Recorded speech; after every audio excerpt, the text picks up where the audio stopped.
This is the Oscalla scale. I've used a lot of scales, but I wanted to do a video about this one because it's a very different approach to coffee scales, and I use it all the time now, despite having more expensive and more accurate scales in my coffee studio. The Oscalla scale comes in two parts, and what it's doing better than I think any other scale I've ever used is the software and user experience, which is exactly what I was talking about in my recent video about engineering in coffee. So here's how it works, and why I like it so much.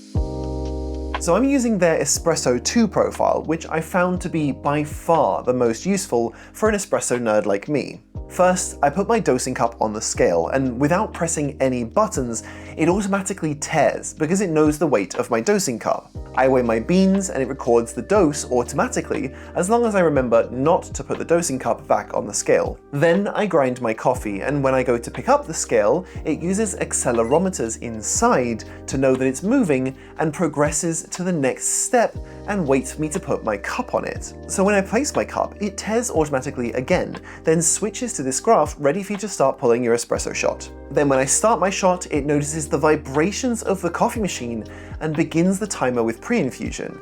Then when the first drop of espresso hits the cup, it starts showing the flow rate and weight. As the shot's coming out, when it's nearly time to stop the shot at a 1:2 ratio, it'll give me a little beep first to get me ready, and then another when it's time to stop the shot. When the shot's finished, it gives a readout of your shot timing and ratio.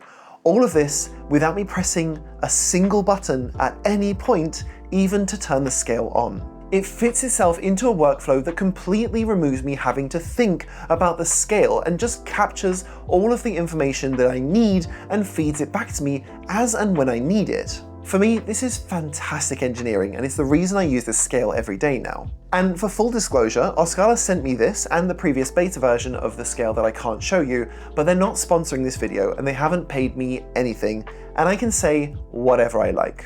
As always, I make all manufacturers agree to not seeing the script or video before it goes live, or having any influence over Editorial before they send me any gear at all. So, if you like me doing unbiased reviews of gear on this channel, give this video a like and consider buying an espresso journal I made called the Brew Ledger that helps you track your espresso so you always get a perfect shot. And every purchase helps me keep the channel going and stay independent. The link is in the description. Another thing I really like to see on this scale, and I think more manufacturers should include, is that the top can be quickly switched out for a wider base if you want to pull 2 single shots into cups side by side. I really like the wood finish version too, very classy. But of course, this scale isn't perfect. I had a few back and forths with the team at Oscalla and offered data from my scale to help them update the software. At first, it wasn't getting any pre-infusion data, so I was having to press the button to start the shot timer manually, which for me defeats the whole point in having this setup. The reason for this is that the Wendoji Data S that I'm using has a gear pump, which doesn't create anywhere near as much vibration as something like a vibration pump or even a rotary pump, so it wasn't picking it up half the time. But now, with the new algorithm, it usually starts the pre-infusion correctly. The biggest drawback is that the visualizer and controller always has to be plugged in.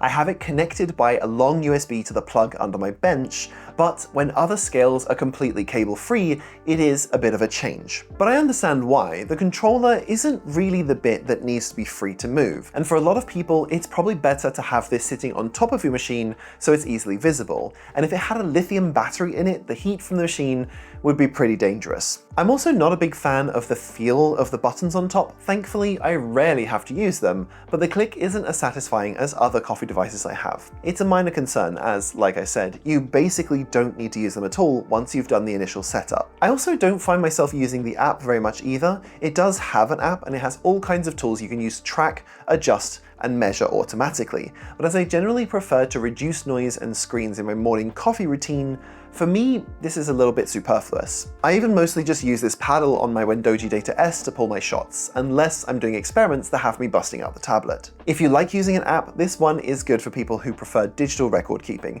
as it logs all of your shots automatically based on the steps on the scale. But overall, the biggest thing for me, and the reason I really like it, is that it just works through clever software and user experience design.